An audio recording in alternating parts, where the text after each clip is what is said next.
Bonsoir à tous et bienvenue pour ce webinaire, ce nouveau webinaire. Vous savez, on a grand plaisir de vous retrouver pour vous éclairer, vous amener sur des voies nouvelles et des pistes de réflexion. Et ce soir, nous allons aborder le système digestif, le bien-être digestif qui entraîne un bien-être global. Et nous sommes ravis, enchantés de partager cette soirée et d'écouter les précieux conseils et informations et expériences avec le docteur Pascal Trotta. Bonsoir Pascal. Bonsoir. Ravi de te retrouver voilà, parmi nous et de nous apporter tous tes éclairages, toute ta lumière et sur tes riches années d'expérience sur cette santé naturelle. Je sais que tu aimes bien parler de santé libre, santé éclairée. Ben oui, et évidemment, nous sommes à la croisée des chemins et beaucoup de gens ont peur d'être hospitalisés, ont peur d'être opérés, ont peur d'un système médical qui se referme un petit peu à l'ouverture nécessaire en ce début du XXIe siècle vers des médecines plus naturelles. Et mon souhait est de faire comprendre à une majorité de femmes et d'hommes qu'ils peuvent prendre en main leur santé et que cette prise en main, cette autonomie de la santé vers une médecine finalement plus libre, moins dépendante des pouvoirs financiers, nous permet de retrouver cette liberté, cette autonomie, et cela passe avant tout par la compréhension de ce qu'est notre intestin, qui est pour moi le pivot de la santé. Tu vas nous partager tout cela ce soir. Effectivement, on le met trop souvent de côté, où on va regarder les conséquences en fait, sans remonter à la cause. Et bien souvent, le système digestif, les intestins, le microbiote intestinal, tu vas nous en parler, est bien souvent à l'origine de tout ce qui peut se passer dans le corps. Donc, je le rappelle pour nos abonnés et les personnes qui nous regardent ce soir, tu as un parcours extrêmement riche, mu par la curiosité et puis cette volonté sans faille de toujours améliorer le bien-être et la santé des patients que tu accompagnes. Donc tu es un ancien interne des hôpitaux de Paris, radiologue pendant 20 ans. Ton attrait pour la médecine intégrative t'ont amené à te spécialiser. Tu es homéopathe, nutritionniste, tu utilises l'iridologie, l'auriculothérapie, mais aussi tout ce qui est ondes scalaires, tout ce qui est endothérapie également, où tu as accompagné pendant plusieurs années le docteur Michel Geffard, tu pourras nous en reparler. Tu as d'ailleurs créé ce que tu appelles l'endobiothérapie. Là aussi, on pourra en dire un mot pendant ce webinaire.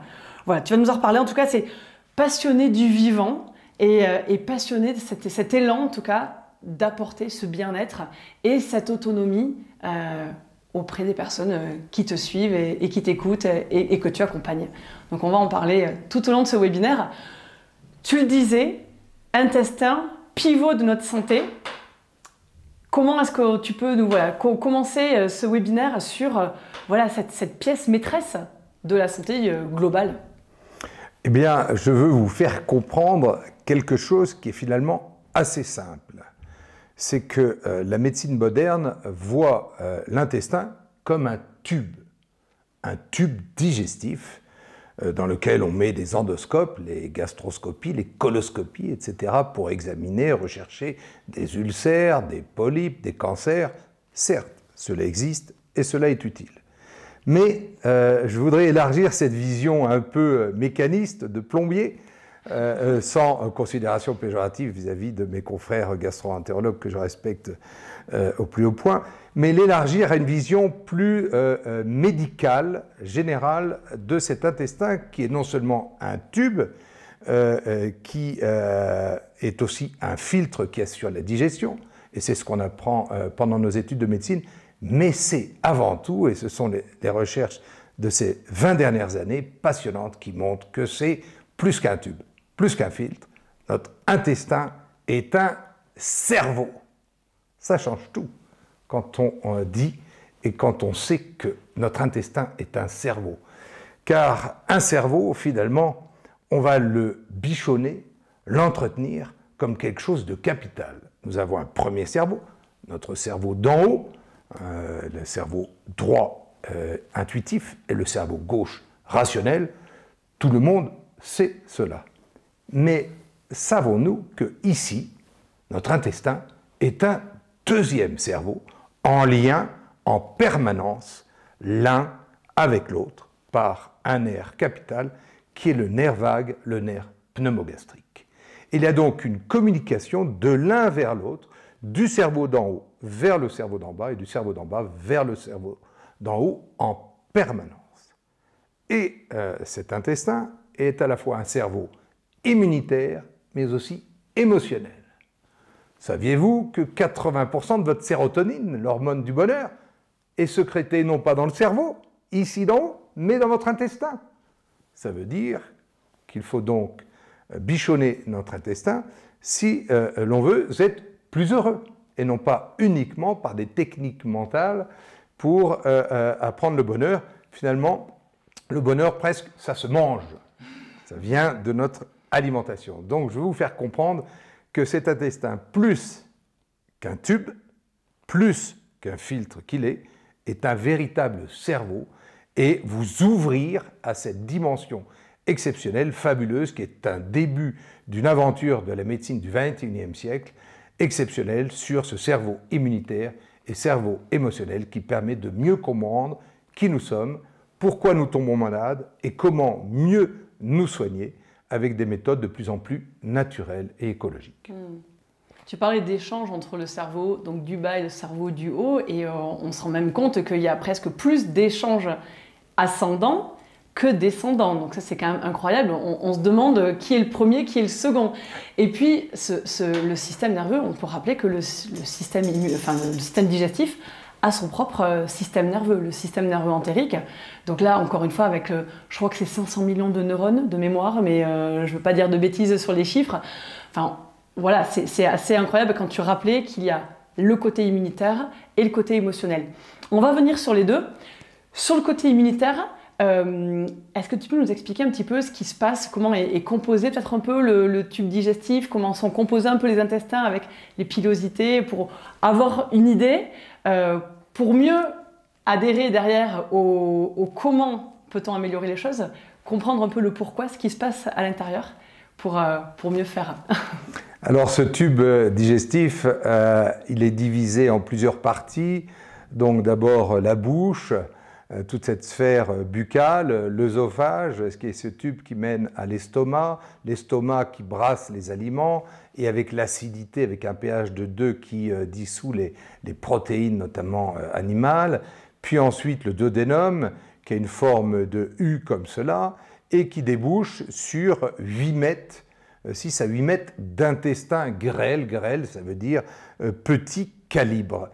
Et cet intestin grêle débouche par l'iléon dans le côlon droit, qui remonte, qu'on appelle le côlon ascendant, ensuite le côlon transverse, qui est donc en travers, et qui descend vers ce côlon gauche, qui se termine par un S, qu'on appelle le côlon sigmoïde, puis par l'ampoule rectale, qui accumule les selles et que l'on doit expulser une fois par jour. Je vous rappelle que l'expression « comment allez-vous » c'est « comment allez-vous à la selle » et qu'il faut avoir une bonne selle bien moulée, de couleur marron clair, peu odorante. C'est un signe d'excellente santé.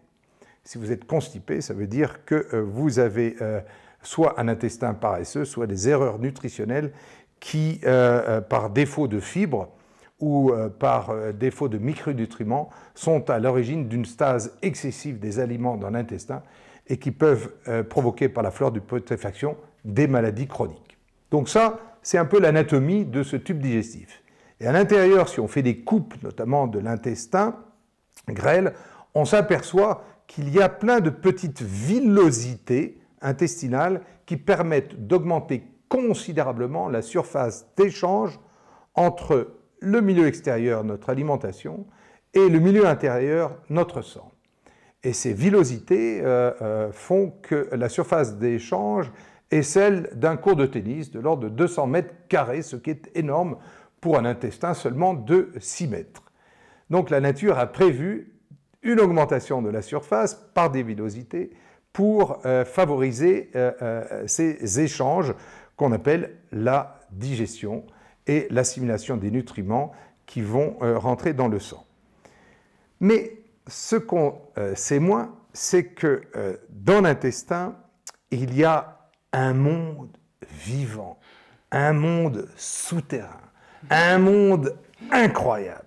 Et nous sommes à peu près comme les Portugais au XVe siècle qui longent la côte de l'Afrique, qui ont peur, qui se disent après le cap Bojador, nous allons tomber dans une marmite d'eau bouillante et allons tous mourir. Et c'est Gilles et Hanèche, le premier, qui part, qui passe le cap Bojador et qui revient et qui ramène des coquillages en disant non, il n'y a pas le feu, il n'y a pas de gouffre, etc. Il y a des coquillages, il y a des plages. Et c'est le début de la fantastique aventure de cette première mondialisation due aux Portugais, ce petit peuple de marins avec Henri le Navigateur, qui découvre petit à petit les côtes de l'Afrique. Et il dessine ces côtes de l'Afrique. Et qu'est-ce qu'ils mettent à l'intérieur de ce continent qu'on devine, de l'Afrique? Terra incognita, terre inconnue. Eh bien nous, les médecins, nutritionnistes, les chercheurs, qui s'intéressons à cette flore intestinale, à ce milieu bactérien qui nous habite à l'intérieur de notre intestin, nous sommes comme les découvreurs portugais du XVe siècle. Nous pourrions dire que nous avons découvert un petit peu qu'est-ce qu'il y a comme bactéries, mais il reste cette terra incognita, cette terre inconnue de ces millions de bactéries à découvrir, à classifier et à savoir quel est leur rôle exact. Nous en sommes là, en 2023, un champ de découverte et de connaissances exceptionnelles qui va révolutionner totalement la médecine. Et si vous voulez, nous pourrons en parler un peu plus de ce microbiote intestinal. Volontiers. On parlait des chiffres un tout petit peu avant de préparer ce début de webinaire. Et tu peux nous en reparler d'ailleurs des chiffres, sachant que quand on regarde quantité de cellules, quantité de bactéries, voilà, on peut, c'est bien de se refaire un peu le Alors je vais vous poser, vous les auditrices et les auditeurs qui nous écoutez, une question. Je vais vous la poser et essayer de répondre. Combien y a-t-il de bactéries dans notre intestin? Donnez un chiffre. 1 million? Oh, c'est beaucoup. 100 millions? Oula, c'est beaucoup. 1 milliard? Oh là là là là. Eh bien, souvent, ce sont ces chiffres-là qui sont répandus. Vous êtes très loin de la réalité. Nous avons dans notre intestin un chiffre qui donne le vertige. 100 000 milliards de bactéries. Ce chiffre donne le vertige, mais ce sont les chiffres de l'univers, de la création. 100 000 milliards de galaxies, 100 000 milliards de neurones. Comme quoi, il y a une espèce d'intelligence derrière, avec ces chiffres, qui nous donne le vertige et qui nous ramène à notre petite dimension humaine. Que sommes-nous avec nos 10 000 milliards de cellules face à ces 100 000 milliards de bactéries? Nous avons dans notre intestin 10 fois plus de bactéries que de cellules. Mais alors si on a autant de bactéries, comment ça se fait que je ne meurs pas de putréfaction? Ça veut dire que ces bactéries, elles peuvent m'aider, elles peuvent m'aimer. Nous sortons d'1 siècle et demi de peur des bactéries due à la vision pasteurienne, qui est la vision dominante de la médecine moderne. Certes, Pasteur, avec son génie, a montré que derrière ces miasmes qu'on supposait, il existait des micro-organismes qu'on a appelés bactéries, à côté des virus, et que ces bactéries pouvaient être à l'origine des maladies infectieuses, et que la vaccination mise au point par Jenner, puis par Pasteur, pouvait peut-être limiter certaines maladies infectieuses. Or, l'on sait maintenant que les progrès de l'hygiène ont été aussi importants pour faire reculer les maladies infectieuses que les progrès dus à la vaccination. Et donc, ce chiffre donne le vertige. Si on a 10 fois plus de bactéries dans notre intestin, est-ce qu'il faut lutter à mort contre toutes les bactéries? Je prends un exemple qui va nous faire réfléchir. Il y a à peu près 1 milliard de Chinois. Français, nous sommes combien? 70 millions. On sera combien dans quelques années? 75, 70, 60, je ne sais pas. Est-ce qu'on va déclarer une guerre aux Chinois, qui sont 1 milliard? Non, on a intérêt à vivre en bonne entente avec les Chinois, avec ceux qui sont plus nombreux que nous. Eh bien, c'est pareil avec nos bactéries. La vision que je veux vous enseigner, c'est une vision de symbiose. Vivons avec, en bonne entente avec nos bactéries, plutôt que de lutter, de se bagarrer comme ça avec nos petits poings. Et finalement, on voit, très bien après un siècle d'utilisation massive d'antibiothérapie et après la génération de la vaccination, nous n'avons pas gagné et nous ne gagnerons pas cette bataille contre les bactéries et les virus par une lutte armée, mais plutôt par la vision de symbiose, de vivre en bonne entente avec elle et de comprendre mieux ce qu'est ce monde bactérien qui nous habite et qui est 10 fois plus nombreux que nos cellules. Voilà la vision que je vais vous enseigner et que je vais vous apprendre à cerner les différentes catégories de bactéries, quel est leur rôle dans la santé, qu'est-ce qui les perturbe et pourquoi ça nous rend malades ou comment ça peut nous redonner la santé. Voilà les différentes recherches de ces 20 dernières années que je voudrais vous enseigner pour votre bien-être, pour prévenir les maladies et pour mieux soigner les maladies. Et tu vas nous en parler juste après. Tu nous parlais donc des bactéries, tu en as parlé aussi des virus. Voilà, il y a toute une flore riche dans les intestins, parasites, champignons. Enfin voilà, tout est un équilibre. Voilà, des ethnies, on peut dire, voilà, qui vivent ensemble en harmonie. Tu le partageais juste avant. Avant que tu nous expliques voilà, ce qu'ils font et comment est-ce qu'ils peuvent être déséquilibrés. Peut-être nous parler aussi un peu de ce rôle du tube digestif, d'être un peu comme ces videurs en boîte de nuit qui font passer certaines personnes, qui en bloquent d'autres. Voilà, tu pourrais nous parler un petit peu plus de cette fonction, comme aussi les intestins. Et oui, alors l'intestin, c'est une barrière. C'est une barrière infranchissable qui permet d'éviter à des germes pathogènes de rentrer à l'intérieur de nous. Il y a évidemment dans cette flore intestinale, dans ce qu'on appelle ce microbiote, ce microbiome, des bactéries qui favorisent la santé. Ce sont les bactéries de fermentation. Et des bactéries qui peuvent favoriser la maladie, ce sont les bactéries de la flore de putréfaction. Et il faut qu'il y ait un équilibre entre la fermentation et la putréfaction pour assurer la santé. Et de l'équilibre de ces bonnes bactéries de flore de fermentation, eh bien, dépend l'entrée ou non de ces bactéries pathogènes dans notre sang, qui peuvent rentrer parce qu'il y a un déséquilibre de cette flore, favorisé par les éléments que nous verrons ensuite, et venir nous coloniser. Mais ça veut dire que les maladies infectieuses ne sont pas forcément des maladies qui viennent de l'air ou de l'extérieur. Elles peuvent venir de notre intérieur. Et je vais reprendre une image parce que j'aime bien comparer avec des images. Je compare l'agriculture et la médecine, la terre et le terrain. Si vous voulez avoir une plante qui pousse bien, il faut que votre terre ait un humus riche. Où est l'humus le plus riche? En forêt. Et les arbres poussent tout seuls, sans engrais. Et n'ont pas besoin de pesticides. C'est ça le modèle agro-biodynamique, vivant, naturel, que la nature nous offre à voir et à respecter. Eh bien, c'est pareil pour l'être humain. Sa terre, c'est finalement son terrain. C'est quoi? C'est son intestin. Eh bien, si l'homme veut être en bonne santé, comme la plante nécessite une terre nourricière riche, avec un humus riche, eh bien, l'être humain, s'il veut être en bonne santé, il a besoin d'un terrain, d'un intestin riche, donc bien nourri. D'où l'importance d'une alimentation saine, biologique, qui respecte ce qu'est l'homme exactement. Et donc, finalement, si on fait ce parallèle entre la terre nourricière riche qui donne un arbre et une plante en bonne santé, qui n'a pas besoin d'intrants chimiques, c'est pareil pour l'homme et la femme.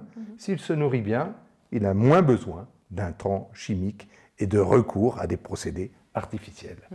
Voilà ce parallèle qu'on peut faire entre la terre et notre terrain. Et finalement, cette médecine naturelle, elle renforce notre terrain par des procédés naturels plutôt que par des méthodes artificielles. Elle est parfaite cette image, on voit bien en cas de déséquilibre tout ce qui peut se passer dans le milieu extérieur, donc à l'intérieur du tube digestif, qui peut y avoir passage dans le milieu intérieur, donc dans le sang, avec tout ce que ça peut engendrer derrière. On en dira un mot tout à l'heure. Tu parlais de déséquilibre, précisément, est-ce que tu peux nous en parler? Ce qui peut déséquilibrer ce fameux microbiote si essentiel dans la santé intestinale et santé globale de manière générale? Eh bien, c'est une question vraiment capitale parce que cette question, finalement, nous ramène à quelles sont les véritables causes des maladies. Parce que si l'intestin est le pivot de notre santé, par l'équilibre de son microbiote, de sa flore, mais aussi de sa muqueuse, on ne peut pas tout aborder aujourd'hui, mais la muqueuse intestinale, on en parlera, c'est fondamental. Eh bien, ce microbiote peut être perturbé par, en gros, 3 phénomènes.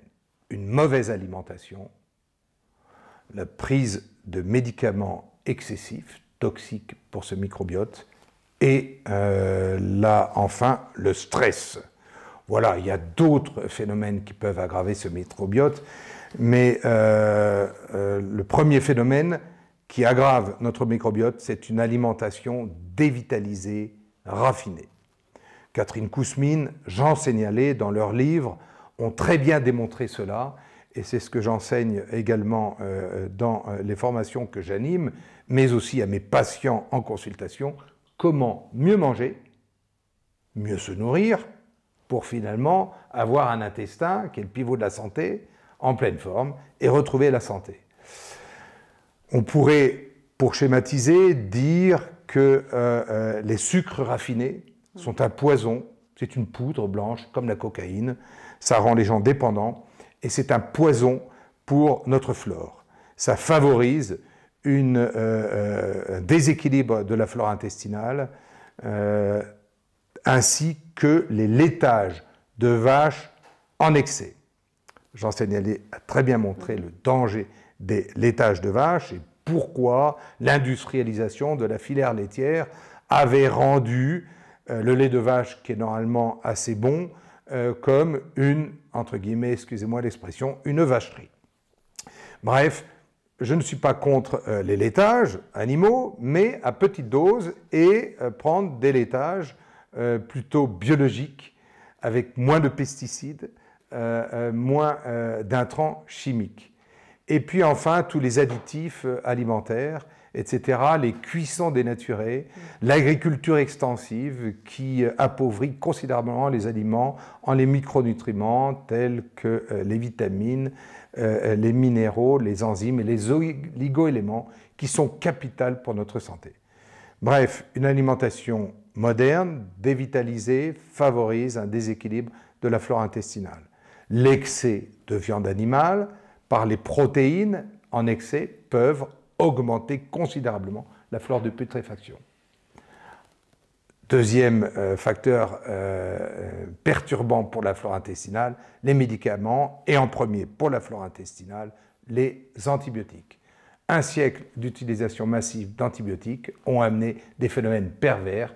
On peut mourir maintenant de staphylocoques dorés dans les hôpitaux parce que ceux-ci sont devenus totalement résistants aux antibiotiques et même à la vancomycine, l'antibiotique le plus puissant contre les staphylocoques, et ont entraîné une fragilisation de notre flore intestinale, car quand vous prenez le comprimé d'antibiotiques, il va d'abord tuer les bonnes bactéries de votre intestin dont vous avez besoin pour digérer et pour assurer votre santé, ce qui fait qu'on assiste au cercle vicieux classique, infection ORL ou infection urinaire, antibiotiques, infection ORL, antibiotiques, infection, etc. Bref, le cercle vicieux, infection, antibiotique, infection, duquel il faut sortir par le recours à l'homéopathie qui fonctionne très bien dans ces indications, mais aussi à la médecine naturelle et à la prise de ferments probiotiques.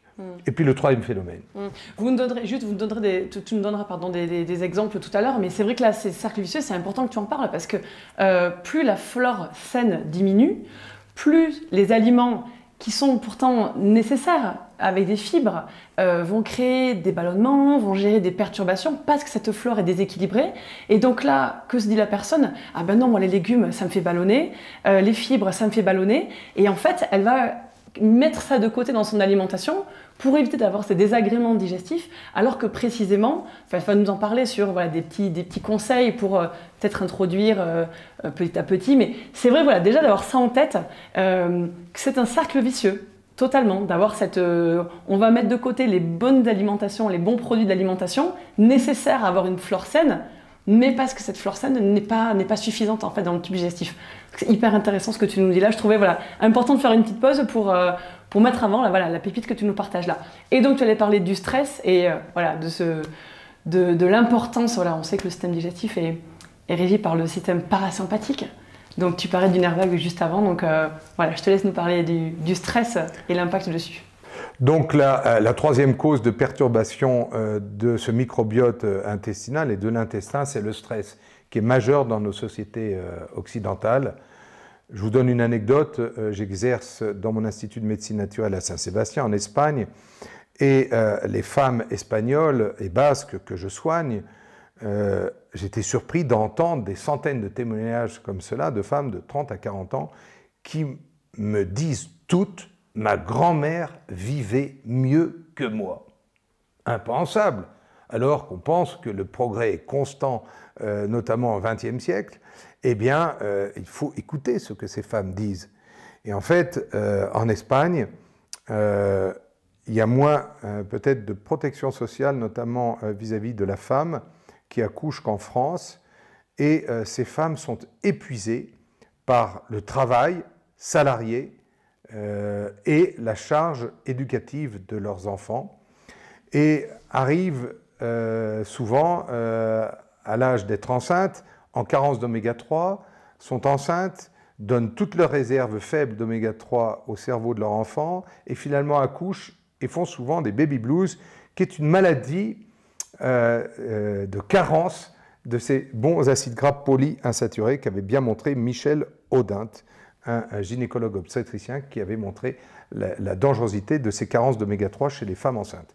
Donc ces femmes fragilisées, qui ont des enfants, arrivent épuisées à l'accouchement, ont la charge éducative des enfants, puisque un bébé a besoin de sa maman au début, et reprennent le travail très vite, un travail qui les épuise, qui est salarié, 5 jours par semaine, avec peu de vacances, et finalement finissent par tomber en dépression, en burn-out.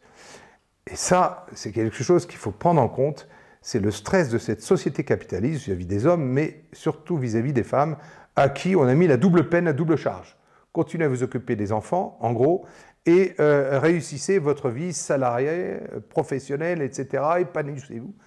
Mais je crois qu'on ne peut pas tout faire en même temps, et qu'il faudrait, pour réduire ce stress, que nous ayons des politiques beaucoup plus généreuses vis-à-vis des femmes qui donnent leur temps pour avoir des enfants et les éduquer pour le bien-être de nos sociétés.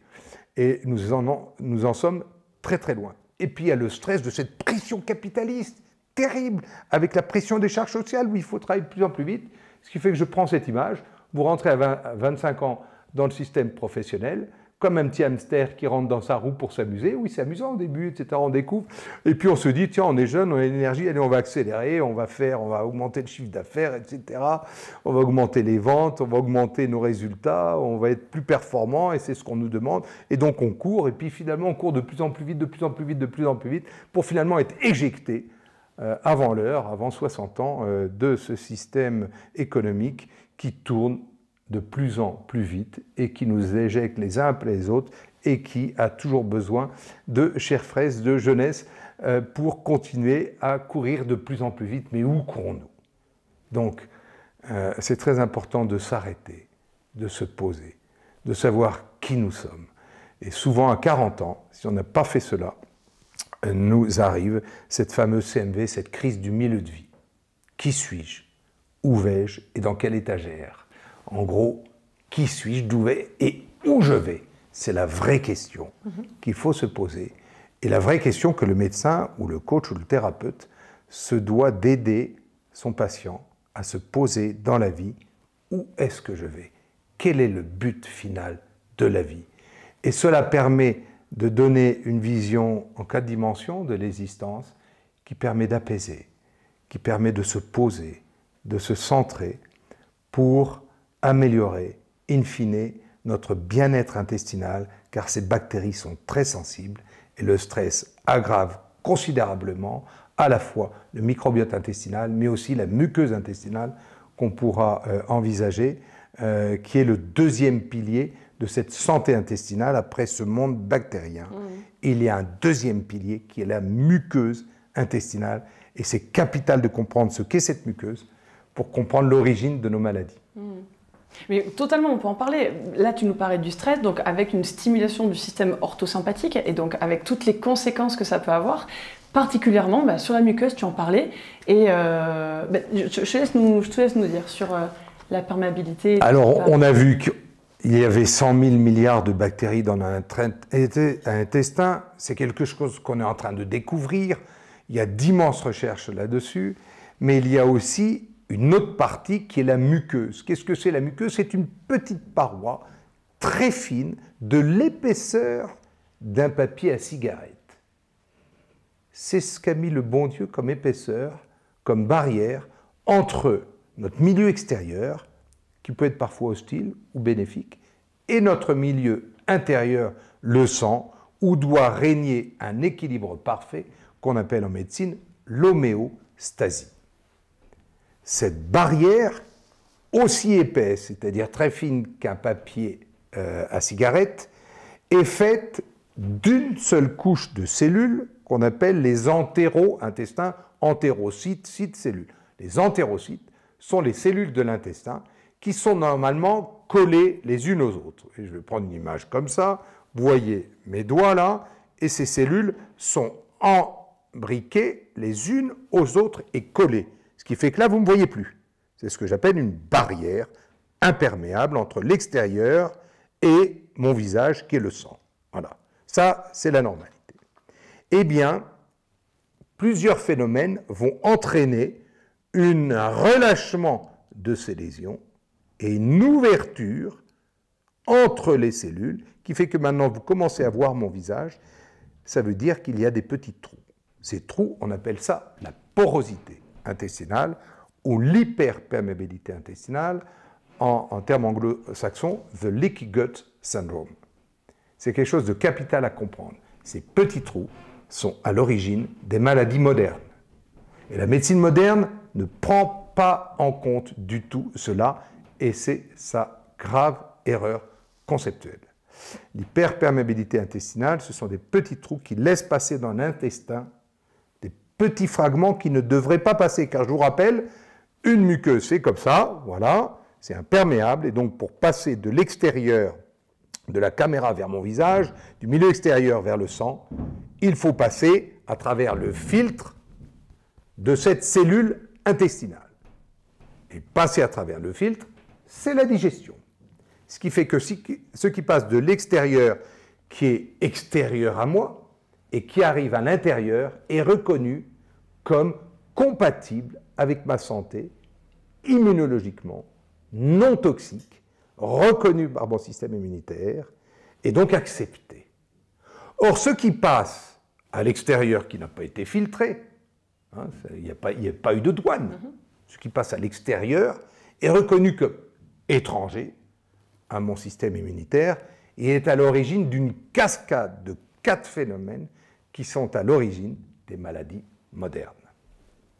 Ah ben là, on veut savoir, là, il faut absolument que tu nous racontes. Mais effectivement, dès que ces jonctions serrées sont perturbées, effectivement, il y a passage, milieu interne et externe. Et bon, raconte-nous ce qui se passe, qui doit être rééquilibré. Eh bien, quand on comprend que l'hyperperméabilité intestinale est à l'origine des maladies modernes, on comprend cela par 4 phénomènes. Cette hyperperméabilité est à l'origine d'abord du passage de petites bactéries intestinales qui sont dans l'intestin, je vous rappelle 100 000 milliards de bactéries, des fois plus que de cellules, eh bien des petites bactéries ou des fragments de ces bactéries, s'il y a des trous entre les cellules, vont passer dans le sang, où ils ne devraient pas se retrouver. Et ces bactéries sont des bactéries Gram négatives qui sont des bactéries d'origine intestinale. Ces bactéries sont dans le sang, ça s'appelle une infection. Mais ce n'est pas une infection qui vous donne des frissons comme une grippe, comme une pneumonie, comme une angine, comme une infection urinaire. Non, non, non, non, non, non, non, non. C'est des petits passages tous les jours, en petite dose, donc ça ne déclenche pas de fièvre.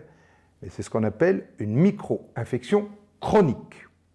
Et beaucoup de maladies modernes sont des maladies, finalement, infectieuses, comme la spondylarthrite ankylosante, dont je suis atteint depuis l'âge de 20 ans, et qui explique un peu mon parcours de radiologue vers médecin nutritionniste, car j'ai cherché toute ma vie à me soigner le mieux du monde et de façon la moins toxique. Eh bien, la spondylarthrite ankylosante, c'est une maladie infectieuse avec la présence de germes gram-négatifs, notamment des pseudomonas ou des klebsielles, qui sont dans le sang, et du fait du génotype et du phénotype HLA-B27 que j'ai, ces petites bactéries vont se fixer sur les capsules articulaires et ces petites bactéries étrangères vont être attaquées par mon système immunitaire, par le système immunitaire du patient, qui va donc venir entraîner une inflammation, une réaction auto-immune, à l'origine des lésions et des douleurs, qui fait qu'on s'enraidit, qu'on a mal au sacro-iliaque, qu'on a mal au talon, qu'on peut avoir des problèmes d'uvéite, etc., etc. Bref, c'est la génétique qui va dire où vont se mettre ces petites bactéries.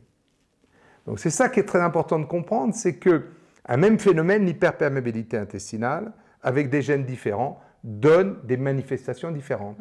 Mais finalement, le primum movens, l'origine, c'est souvent l'intestin, avec cette hyperperméabilité qui entraîne donc une infection chronique, sans fièvre, donc silencieuse, on ne s'en rend pas compte. Donc l'infection continue, continue, continue, et entraîne 3 phénomènes à l'origine des lésions. Une inflammation, ça fait mal. Une oxydation, ça rouille. Une réaction auto-immune, ça attaque. Et c'est ça, ces 3 phénomènes, inflammation, oxydation, réaction auto-immune, qui sont à l'origine des lésions de sclérose en plaques pour la gaine de myéline si vous avez des gènes de sclérose en plaques, des capsules articulaires si vous avez une spondylarthrite ankylosante, des articulations si vous avez les gènes de polyarthrite rhumatoïde, de la thyroïde si vous avez des gènes favorisant la thyroïdite auto-immune de Hashimoto, du pancréas et entraînant un diabète auto-immun de type 1 dans l'enfance si vous avez des gènes favorisant la localisation de ces bactéries sur le pancréas, etc., etc., etc. Donc une cause environnementale, l'intestin, la nutrition, et des causes génétiques, un tropisme génétique pour expliquer tel ou tel type de pathologie, de quelque chose de très compliqué, que la médecine moderne dit « je ne sais pas ». C'est des causes idiopathiques, il n'y a pas de cause. À la sclérose en plaques, il n'y a pas de cause. À la spondylarthrite ankylosante, il n'y a pas de cause. À la maladie de Crohn, pas de cause. À la rectocolite hémorragique, si, en fait, il y a des causes. Si on cherche, on trouve. Et c'est en trouvant ces causes qu'on peut mieux les soigner et de façon beaucoup plus naturelle. C'est capital ce que tu nous partages là, parce que c'est vrai qu'on va souvent répondre aux symptômes. Tu as donné de multiples exemples, tu viens de citer l'hypothyroïdie par exemple, c'est vrai que là on va traiter l'hypothyroïdie sans revenir à la cause, où effectivement l'origine même peut venir, généralement à des pourcentages importants, des intestins. D'où l'importance de rééquilibrer la flore et de venir resserrer ces jonctions serrées et voilà, recréer cette perméabilité intestinale, ou voilà, comme on l'a dit tout à l'heure, qui crée ce barrière, en fait, ce blocage, en fait, ce portail. On vient fermer le portail entre le milieu extérieur et intérieur. Et puis voilà, tu l'as rappelé, l'inflammation, l'oxydation et donc tout ce qui touche à l'auto-immunité, c'est le lit de toutes les mailles de civilisation qu'on peut retrouver aujourd'hui. Donc c'était capital que tu nous refasses ce point-là pour bien avoir en tête, encore une fois, le pivot, hein, tu nous parlais des intestins, voilà, ce pivot de la santé globale. Est-ce que tu pourrais nous partager un petit peu des solutions? Parce que là maintenant, on a bien compris l'importance du système immunitaire via les intestins, on a bien compris son fonctionnement et toutes les conséquences que ça peut avoir. Qu'est-ce qu'on peut faire maintenant pour essayer de le rééquilibrer et recréer voilà, un système, un microbiote sain et des muqueuses performantes qui font leur travail? Eh bien ça, c'est passionnant et c'est ce qui donne beaucoup d'espoir, c'est qu'il y a plein de solutions possibles à finalement des maladies complexes et que ces solutions, vous les avez à portée de main. D'abord, bien se nourrir. Donc ça dépend de vous, ça ne dépend pas de moi. Moi, je vais vous donner des conseils, mais qui va bien se nourrir? C'est vous. Il faut apprendre à cuisiner. Il faut apprendre à aller acheter les produits plutôt dans les marchés avec des produits frais qu'on achète aux producteurs directement, qui sont des produits avec le moins de pesticides possible, des produits, pourquoi pas développer votre jardin potager. Vous allez devenir autonome, pas complètement, mais voilà, devenez acteur de votre nutrition. Donc ne confiez pas votre nutrition à l'industrie agroalimentaire, sauf pour des périodes exceptionnelles, mais fournissez-vous chez les producteurs locaux de produits sains et mangez sainement avec des produits frais. Faites-vous plaisir, notre gastronomie française, elle est exceptionnelle. On a la chance, en Europe du Sud, Italie, Espagne, France, d'avoir une nutrition exceptionnelle. Nous sommes privilégiés de ne pas être nés au royaume de la Gilly et du roast beef en Angleterre. Excusez-moi, mais les roast beef... Amis anglais, amis anglais, nous vous aimons, mais nous préférons notre gastronomie et nos traditions culinaires françaises. Obélix l'avait bien dit en parlant du sanglais bouilli, pauvre bête. Donc, prenez en main, et c'est votre responsabilité, votre alimentation. Donc vous trouvez plein d'informations dans un livre que j'ai écrit, dans d'autres livres qu'on vous conseillera, dans ma formation, tout ça sera expliqué largement. Deuxièmement, il y a des solutions pour rééquilibrer la flore intestinale et la muqueuse intestinale par des compléments alimentaires adaptés, bien sélectionnés, qui permettent à la fois d'équilibrer cette flore et de réaccoler petit à petit les cellules intestinales les unes aux autres pour fermer cette barrière et éviter l'entrée de ces petites bactéries. Et troisièmement, régler, pas définitivement, mais essayer d'apprendre à vivre sans stress. Il faut fuir les gens toxiques. C'est capital. On ne se bat pas contre les gens toxiques. Je suis pour l'éloge de la fuite des gens toxiques. Deuxièmement, trouver un sens à votre vie. Ça, c'est fondamental. Si vous avez trouvé un sens à votre vie, 90% du stress est résolu. Et donner un équilibre à votre profession. Si votre profession ne vous plaît plus, ayez toujours un plan B. Moi, j'étais radiologue, ça ne me plaisait plus. Je suis devenu médecin nutritionniste, c'est 10 000 fois plus heureux. Bien qu'on ait besoin de radiologues et que j'ai été très épanoui dans ma profession de radiologue.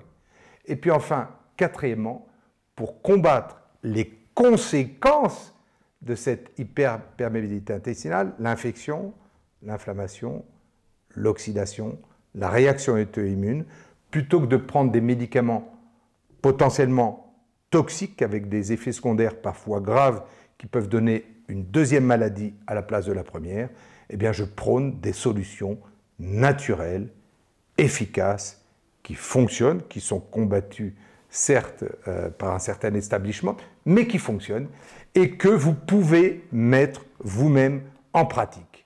Bref, je voudrais vous enseigner une façon de prendre en charge votre santé pour être plus autonome et plus libre.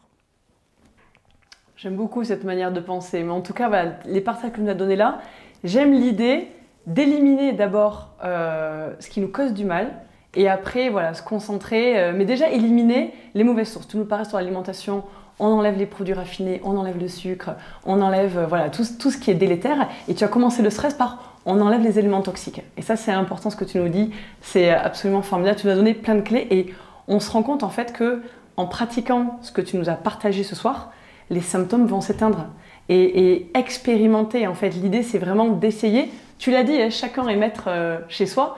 Mais tu donnes en tout cas des clés et tu donnes cette autonomie, cette liberté de penser, cette autonomie de la santé. Donc, merci infiniment. Tu nous partages là, au travers de la formation que tu proposes, des outils. Là, on a parlé des intestins, du système immunitaire et des clés. On peut aller encore bien sûr beaucoup plus loin, mais tu as déjà donné plein de pépites pour voir comment regagner, redevenir acteur en fait de sa santé. Parce que c'est important de ne pas laisser sa santé aux mains d'autres et de redevenir un peu responsable de ce qu'on vit. Et c'est ce que tu nous partages en fait. C'est les clés que tu nous partages. Tu peux nous parler un petit peu de ce que tu proposes? Donc là, on a parlé de l'immunité au travers des intestins. Tu peux nous partager un petit peu ce qu'on peut retrouver à l'intérieur pour voilà, gagner cette autonomie et redevenir responsable? Eh bien, ce que je voudrais, c'est vous partager mon expérience. Mon expérience de médecin de terrain et ce qui marche. Et vous enseigner des choses qui sont simples à mettre en pratique. Pas besoin d'avoir un background de 12 ans d'études de médecine pour pouvoir suivre mes formations.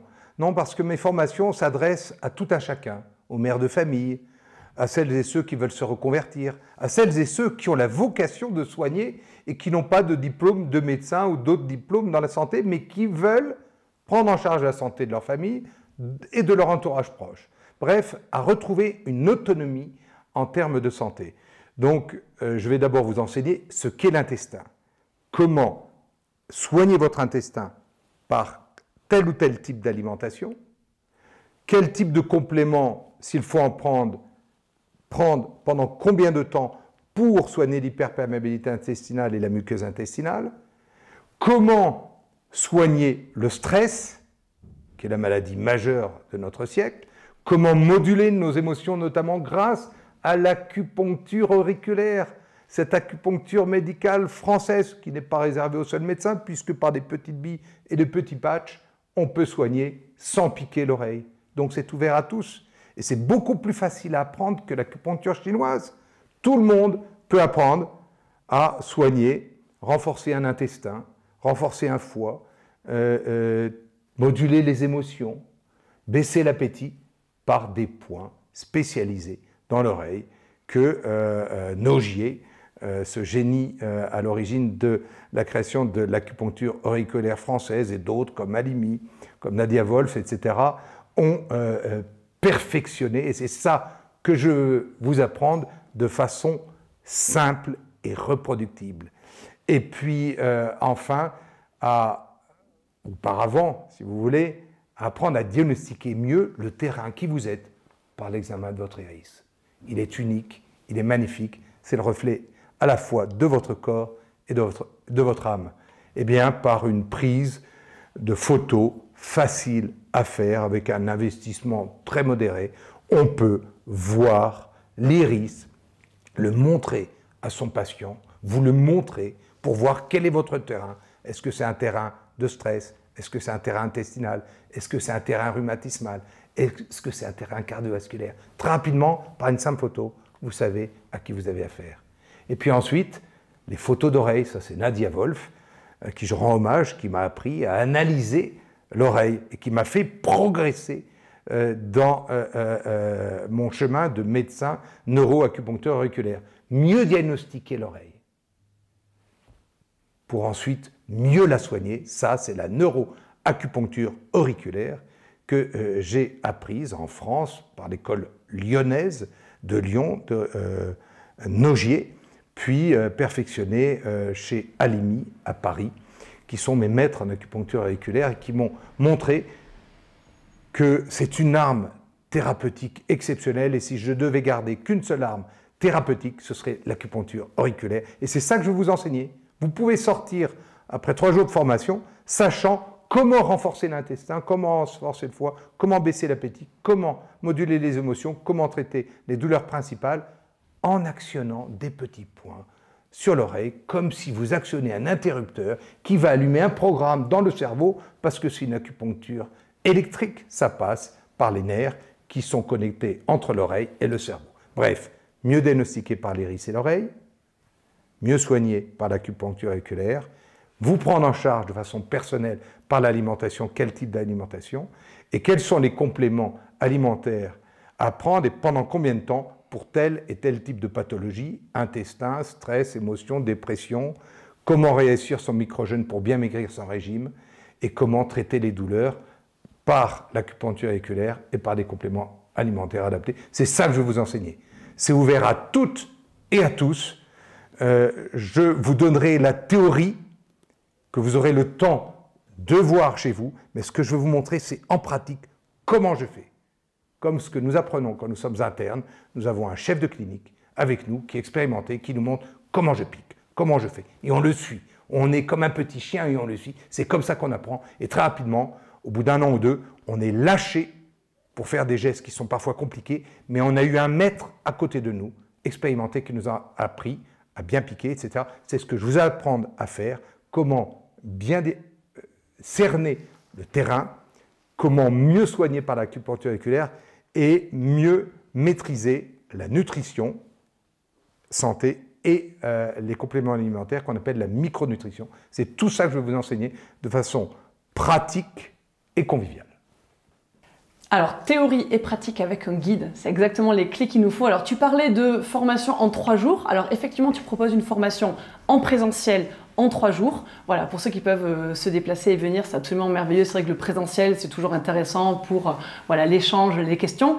Mais tu proposes aussi une formation en distanciel, en e-learning, et là aussi c'est absolument merveilleux parce que elle est extrêmement bien tournée, extrêmement bien fournie, il y a les mêmes informations, la même qualité en tout cas informative que tu proposes en présentiel, mais avec voilà, tous les avantages et bien sûr de pouvoir revenir dessus, re-regarder et approfondir encore un petit peu plus. Donc ça c'est absolument formidable, absolument pépite.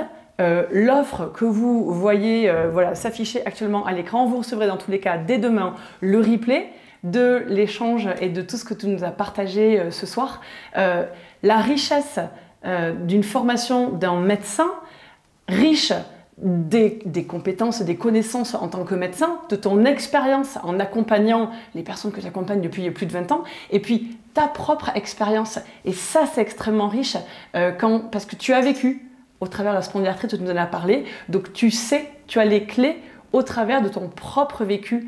Ça, c'est capital, parce que dans l'accompagnement, il n'y a pas mieux que quand on a vécu dans sa chair, en fait, et dans ses émotions, ce qu'il a traversé au travers des maladies auto-immunes, et on sait qu'il y en a plusieurs, une explosion en ce moment. Donc, merci infiniment, Pascal, pour cette richesse en fait du contenu, pour ta passion, cet élan que tu nous partages, qui est communicatif, et puis voilà, pour toutes les informations capitales que tu nous as partagées ce soir. On aura grand plaisir, Dr Pascal Trotta, de te retrouver très bientôt sur notre site. Merci beaucoup. À très bientôt, très belle soirée à tous.